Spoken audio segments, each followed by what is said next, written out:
Antes, a gente vai chamar a nossa repórter lá em Brasília, né, para dar abre aqui desse assunto, né? Há uma semana de completar essa marca tradicional, histórica de todos os governos, 100 dias de gestão, o presidente Lula cobrou nessa segunda-feira mais entregas e anúncios de medidas por parte de seus ministros. Lula está, na verdade, preocupado em dar publicidade às ações de seu governo. Quem traz os detalhes é a Tainá Farfan. Boa noite, Tainá. Conta pra gente como foi esta reunião, Tainá. Oi, Caio. Excelente noite para você e para quem acompanha a gente aqui no jornal, aqui na CNN. Pois é, acabando esses primeiros 100 dias do novo governo, a ideia agora de Lula é apresentar um plano de trabalho para depois dos 100 dias, com propostas de investimentos na área da indústria, também na área agrícola, ciência e tecnologia e principalmente na área de infraestrutura. E olha só, Caio, esse plano de trabalho para depois dos 100 dias já tem data para vir a público, deve ser já na semana que vem. Lula tem pressa, tem pressionado seus ministros, há uma avaliação que falta publicidade, ele afirma que as informações, os feitos desse novo governo não têm chegado à população da ponta. Outra avaliação de Lula é que ele não concorda com as previsões negativas de crescimento da economia e, ainda na visão dele, nós vamos crescer mais do que os pessimistas estão prevendo. Essa foi uma avaliação do presidente, depois de uma reunião que aconteceu com ministros da área da indústria, da economia, essa que marcou a primeira reunião, a primeira agenda de Lula no Palácio do Planalto, depois que ele passou uma semana no Palácio da Alvorada, recolhido, se recuperando daquela pneumonia que, inclusive, causou o adiamento da viagem dele à China. Lula deve ir à China na próxima terça-feira. Antes disso, ele terá uma reunião ministerial com todos os seus ministros e, nessa reunião, ele deve trazer um balanço desses feitos dos primeiros 100 dias e também apresentar, principalmente, essas propostas, esse plano de trabalho para depois dos 100 dias, incluindo aí um novo PAC, um programa de aceleração do crescimento. É isso, Caio, volto com você no estúdio. Obrigado, Tainá. Bom trabalho por aí, boa semana para você. Bom, antes da gente começar aqui nossa roda de análise com meus amigos analistas, vamos dar uma olhada no Datafolha, nos dados para ilustrar e daí, na sequência, a gente vai falar sobre eles. A maioria do eleitorado, mostrou o Datafolha, condena a prática adotada pelo presidente Lula de trocar cargos e verbas por apoio no Congresso. É o que mostra essa pesquisa da Datafolha. Essa foi divulgada hoje. Vamos ver os resultados.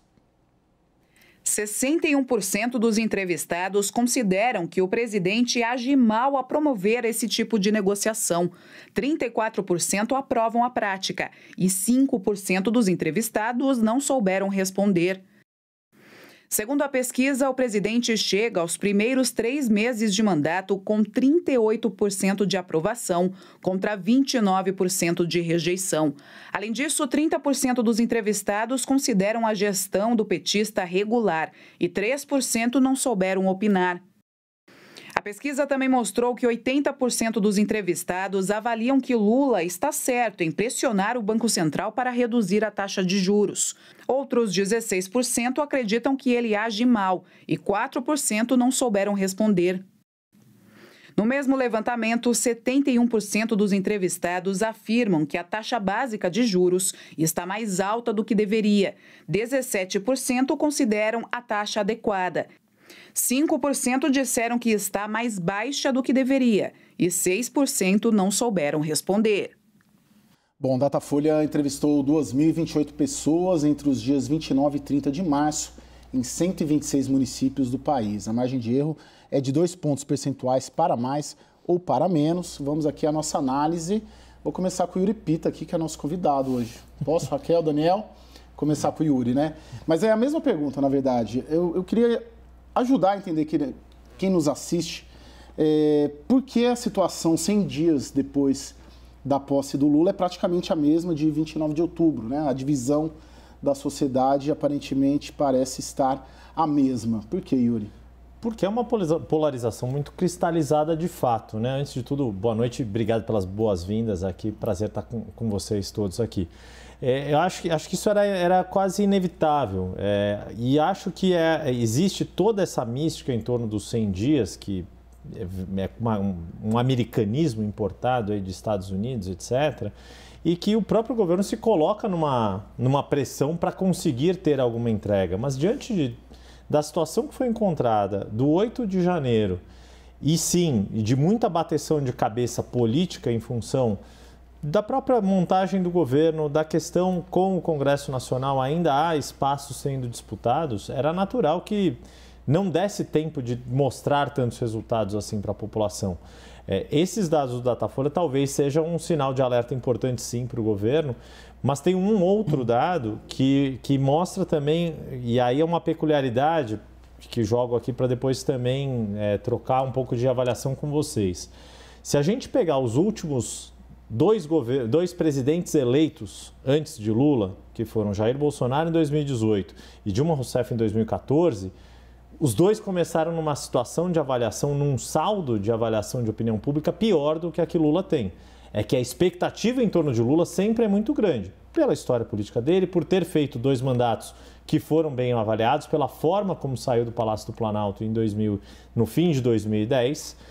Mas tem um dado aqui da pesquisa que fala que 50% daqui para frente acreditam que Lula vai fazer um governo ótimo ou bom e 21% tem uma expectativa negativa, ruim ou péssimo. Ou seja, o ótimo e bom cresce olhando para frente e o ruim e péssimo diminui olhando para frente. A grande questão, no fundo, é essa, é que a expectativa em torno de uma figura como Lula, ela é muito maior do que qualquer outro político, para o bem ou para o mal. É aquele lance de expectativa e realidade. Exato, né? Quando você vê o Real Madrid jogando, você não espera um desempenho de... Vamos fazer comparação do mesmo nome. A Juventus italiana, a Juve é uma coisa, o Juventus é outra. O nome pode ser igual, mas são times de futebol, mas a expectativa é diferente. Raquel. Caio, eu acho que... Enfim, eu acho que é um governo que toma posse, sim, enfrentou muitas dificuldades, mas eu não acho assim que é tão pouco tempo. Eu acho que tem muita coisa que já devia ter vindo de um plano de governo, que poderia estar mais organizado e já mais firme, né, para a população, se tivesse sido feita uma campanha mais propositiva. Então, isso é um ponto, né? Acho que o time já poderia ter chegado jogando. Não me convenço muito desse argumento, sabe? Acho que é pouco tempo, olha a situação e tal. Agora, existe um fenômeno na política brasileira hoje que copia muito o que vem dos Estados Unidos, que é o que o Felipe Nunes da Quest gosta muito de chamar da calcificação. Tivemos uma eleição de 1,5% de diferença. Então, você tem 2 posições políticas no país que são muito apartadas. São apartadas por valores, um lado que está muito convicto daquilo que enxerga, né, de que o governo Lula é aquele que vai atender o mais pobre. Você pode ver a popularidade dele entre 1 e 2 salários mínimos, que é muito alta. E um outro lado que também é muito convicto daquilo que ele está olhando, que acha que é um governo que vai aumentar a corrupção. E está tendo mesmo uma série de desmontes de mecanismos anticorrupção. Então, a gente tem questionamento da lei das estatais, do sistema de governança da Petrobras, partido político entrando no STF pedindo o fim das multas das empresas que assinaram acordos de leniência na Lava Jato. Tudo isso vai cristalizando e vai ajudando a fomentar essa polarização. Então, assim, o Brasil não saiu do lugar desde a eleição.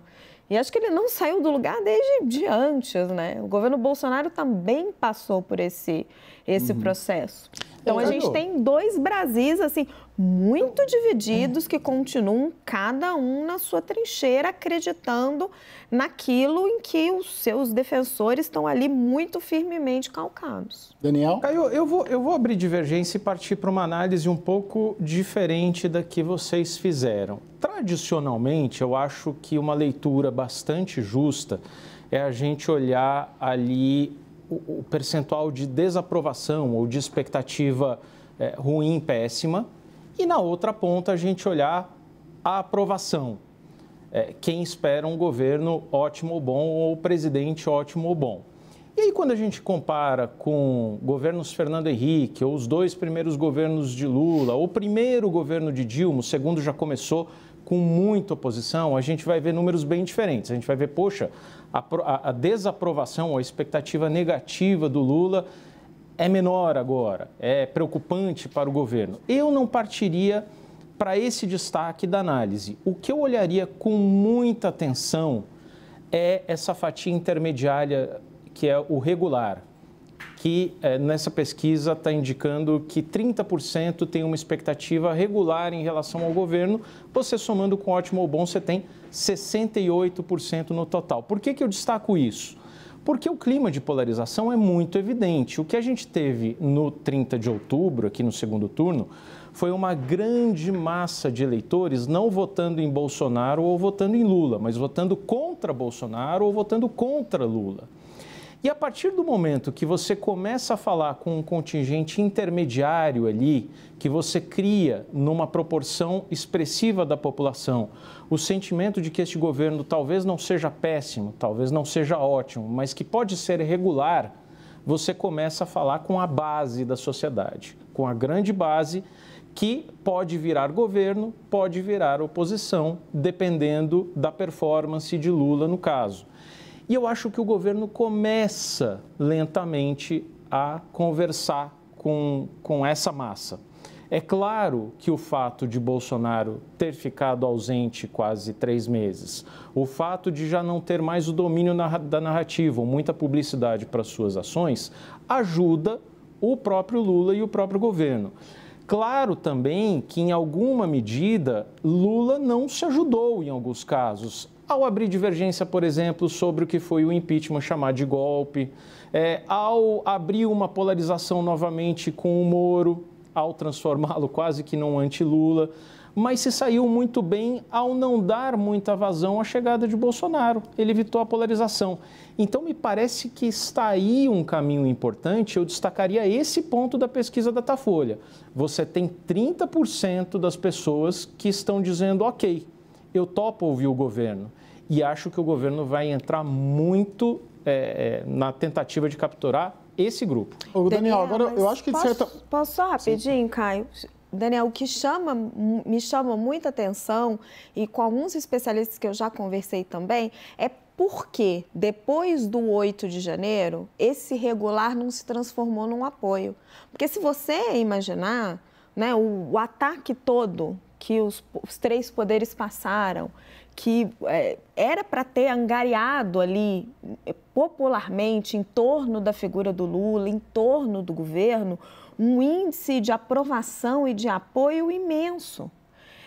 E isso não aconteceu. Mas eu acho que aconteceu com o que o Daniel está falando. Essa é a pergunta, não. E na verdade, essa é a pergunta. Não, mas posso rapidinho, gente. A pergunta numa pesquisa deveria ser, quer dizer, isso não foi medido. Mas quer dizer, as pessoas que condenaram o 8 de janeiro poderiam ser provocadas com uma pergunta, não se apoiam ou não apoiam o governo. Acho que isso não está em jogo.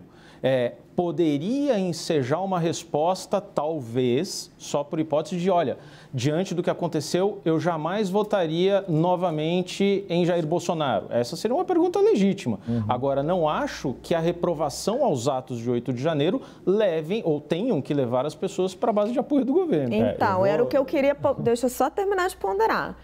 Alguns analistas com quem eu conversei, experientes, me disseram que você poderia levar tudo o que aconteceu ali no 8 de janeiro a turbinar a popularidade do Lula, como uma repulsa mesmo ao outro lado, e encarnar nele essa figura do salvador da democracia. E não aconteceu. E hoje você já começa a verificar pesquisas, você vê como é danosa essa polarização, em que pessoas que condenaram o 8 de janeiro já começam a relativizar. Isso aconteceu muito nos Estados Unidos e já está acontecendo aqui. O Biden perdeu muito apoio por causa disso e que vai se cristalizando essa polarização. A mim me espanta, Daniel, que apesar do 8 de janeiro, o Lula e o governo não tenham conseguido angariar um apoio maior e disparar nessa pesquisa. Me espanta que a polarização seja tão forte, seja tão intensa, que apesar de tudo que a gente assistiu, isso não tenha se transferido em popularidade para eles. Vamos ouvir o agora, gente? Acho que, primeiro eu vou discordar do Richter, que a gente não discordou, na verdade. A gente só usou números diferentes para falar, porque o meu raciocínio é muito parecido com o teu. Fazendo a comparação, né, da avaliação do momento atual, a gente tem 38% de ótimo e bom.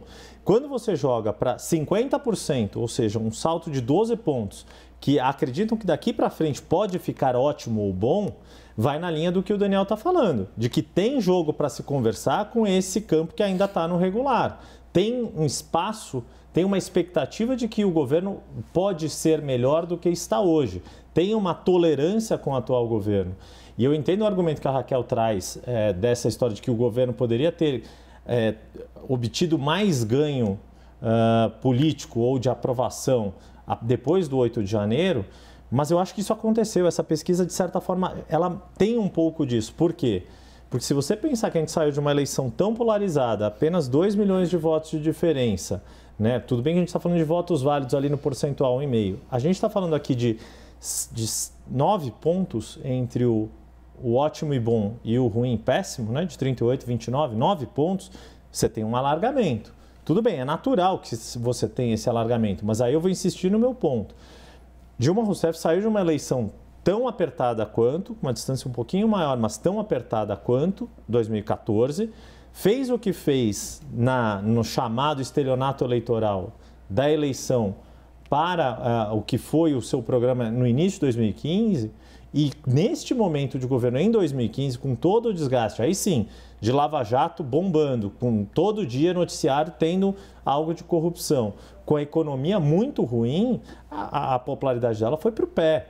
Então, o que eu estou colocando aqui, minha avaliação desses números do Datafolha, é que a despeito do governo sim ter batido cabeça, sim ter intenção ali de mudar uma série de mecanismos que são vistos como fundamentais para se evitar a corrupção. Eu sou mais cético, não acho que necessariamente vão piorar ou vão melhorar. Acho que a corrupção existiu, claro, mesmo com lei das estatais. E a questão é que existe uma expectativa muito grande em torno do Lula, para o bem ou para o mal, de novo. Por isso que a gente olha, parece que está esquisito em relação ao que foi antes, mas se comparar com o que o Brasil viveu, desde a recessão, Lava Jato, pandemia, 8 de janeiro... Um governo ainda ter um saldo positivo de avaliação não me parece ruim para o governo. Deixa eu colocar aqui as minhas impressões, né? Eu vejo que, eu acho que de certa maneira o governo Lula alimenta muito a oposição, com diversos fatores. Eu acho que esse governo se divide em uma agenda que eu chamo de agenda passado, sim, que é um movimento constante de ressuscitar e de estimular o Bolsonaro ou o bolsonarismo, mesmo com a agenda negativa. Porque essas agendas negativas que o governo estimula, caso das joias, todo dia tem o ministro da Justiça, ou a Polícia Federal, ou vai intimar, ou vai ter alguma coisa. O próprio 8 de janeiro também. Caso dos Yanomamis, tem inúmeras questões. Até da questão econômica, nossa, recebemos, foi tudo um desastre. Sempre, a todo instante, tem alguém, quase todo dia, falando de Jair Bolsonaro no governo Lula. E isso, de certa maneira, acaba retroalimentando o bolsonarismo e o Bolsonaro. Esse é um dado. Agora também, isso eu chamo de agenda passada. Mas tem uma agenda futura, tem o arcabouço fiscal, reforma tributária, tem o PAC, tem os 100 dias e por aí vai. Então, eu penso que, de certa maneira, esse resultado do Datafolha, o governo cuida de se retroalimentar, assim, o bolsonarismo e o lulismo, o petismo e o antipetismo, porque eles se retroalimentam e impedem qualquer outra força política, sim, que foi o que aconteceu em 22, de centro, de emergir. Porque fica aquela disputa dos dois lados. Você. Poxa, Caio, que raro. Não, nem é tão raro assim, que isso. Não, porque todo dia tem alguém do governo falando do Bolsonaro. Todo dia tem, praticamente. Óbvio que tem coisa que precisa ser dita, precisa ser investigada, mas eu acho que retroalimenta. E o resultado da Folha, de certa maneira, o Lula ganharia. Mas o problema é que o projeto do Lula é para 26, né? E corre sim um risco. Dani, você queria fazer alguma interseção aqui quando o Yuri estava falando? Não, sobre o que você acabou de dizer, eu só complementaria na seguinte linha. Todo governo, e este não é diferente, tenta mobilizar primeiro seus apoiadores, primeiro sua base, mas depois o máximo possível da sociedade em torno de alguma bandeira grande, em torno de alguma causa comum, nacional, para poder chamar de sua e colher os frutos depois. Não me parece que o governo Lula 3 tem conseguido fazer isso. Tentou algumas vezes, tentou primeiro com uma causa de apelo sentimental e humano, né, muito forte, que era dos Yanomami. E não conseguiu até agora, não conseguiu mobilizar a sociedade fora da sua bolha em torno de alguma causa. E outro ponto é que a gente está muito acostumado, a gente vai um pouco pela força do hábito aqui, não só nós jornalistas, os pesquisadores também, os analistas políticos, e a gente criou e reforça continuamente esse mito dos 100 dias, que tem a ver com a lua de mel, a nossa invenção da lua de mel. Só que me parece nítido que neste caso, neste governo, a gente não ia tratar de uma lua de mel, né, em nenhum momento. Primeiro, porque a eleição foi 51% a 49%. Segundo, porque o governo Lula enfrenta um Congresso majoritariamente hostil. Pode até ter alguma base para aprovar seus projetos, mas é um Congresso essencialmente de centro-direita, com figuras radicais, com a direita mobilizando gente na rua, com a rua contra um governo Lula, o que Lula não estava acostumado a ver lá atrás, né? Antes quem dominava a rua era a esquerda. Agora é a direita e só não está na rua porque a gente teve 8 de janeiro e a direita fica assustada de voltar para a rua. Então tem vários elementos ali, com economia jogando contra. Me parece que não dá para falar em lua de mel ipsis literis. É por isso que eu acho que o próprio recorte da pesquisa falseia um pouco quando a gente compara com o passado. E é engraçado, né? Porque eu acho que essa pesquisa, todo político fala que não liga muito para pesquisa e não é verdade, né? Estão sempre olhando. Mas ajuda a explicar um pouco do comportamento do próprio Lula, das reações que ele vem tendo e a gente falava, né? Acho que o link, já não me lembro bem, ou você no seu abre, das cobranças seguidas que ele faz para a equipe. Isso é uma coisa que permeia este governo desde antes dele começar. É essa ansiedade por resultados, porque é um governo que se sente acuado o tempo todo. Acuado pelo resultado da eleição, acuado pelas redes sociais, é um governo que checa o tempo todo como que tal medida está repercutindo nas redes. Isso influencia, inclusive, até nas formulações de política econômica. Não é raro a gente ter relatos de reuniões em que isso acontece. E às vezes a gente tem, né, conversas com fontes que estão ali no entorno do presidente que ele está mais ou menos ansioso com esse assunto. Mas é um governo que ele percebe essa calcificação, que eu estou usando aqui a palavra do Felipe Nunes, ele percebe, ele estimula, mas ele também percebe essa dificuldade que ele tem de avançar nessa outra fatia do eleitorado, nessa fatia antipetista, e ele fica muito ansioso. Assim, o ministro Flávio Dino disse isso numa entrevista para o Estadão e é uma coisa recorrente que a gente escuta desde o começo do governo. Se a economia não der certo, o Bolsonaro volta. Sim, isso é um mantra para eles. Tem um dado que só para a gente finalizar, que a fórmula para o Lula avançar sobre esse centro que já foi do Bolsonaro, que voltou para o Lula, eu não vejo ele utilizar. Eu não vejo um governo de frente ampla, a despeito do conceito de frente ampla ter sido vendido durante toda a eleição, ter tido aquele discurso no Tuca, né, no Teatro da PUC São Paulo aqui, de seria um governo para além do PT. Eu não vejo um governo para além do PT. E o governo Lula não vai conseguir avançar e conseguir crescer nesses índices se ele não for um governo para além do PT, se ele não avançar para outro eleitor. A gente só vê, sem fazer juízo de valor, mas a gente vê as mesmas fórmulas do governo Lula 1 e Lula 2 sendo repostas aqui. Até os nomes das políticas públicas são as mesmas, né? Sindicalistas votando, o MST invadindo. Então você vê uma equação similar ao Lula 1 e Lula 2, só que o contexto político nacional não é mais o mesmo. Novidade, exige mais ousadia do governo. Isso é um fato. Agora, a questão é, o PT vai ter um apoio maior do que o governo tem hoje, ou do que, se a gente for pegar ali o recorte de quem realmente considera o governo hoje ótimo, talvez esse seja o núcleo duro de opinião pública que o governo tem garantido.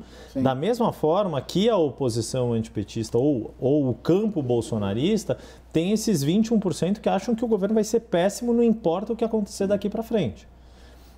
O que está em disputa é aquilo que o Rittner estava falando. É esse eleitorado que hoje vê o governo como regular, que são esses 30%, e desses 30%, você tem 12 pontos que pode virar para os 50% que estão na expectativa de que vai ser um bom governo. É nesse foco que o governo tem que mirar, que é esse que vai garantir ter a maioria da opinião pública.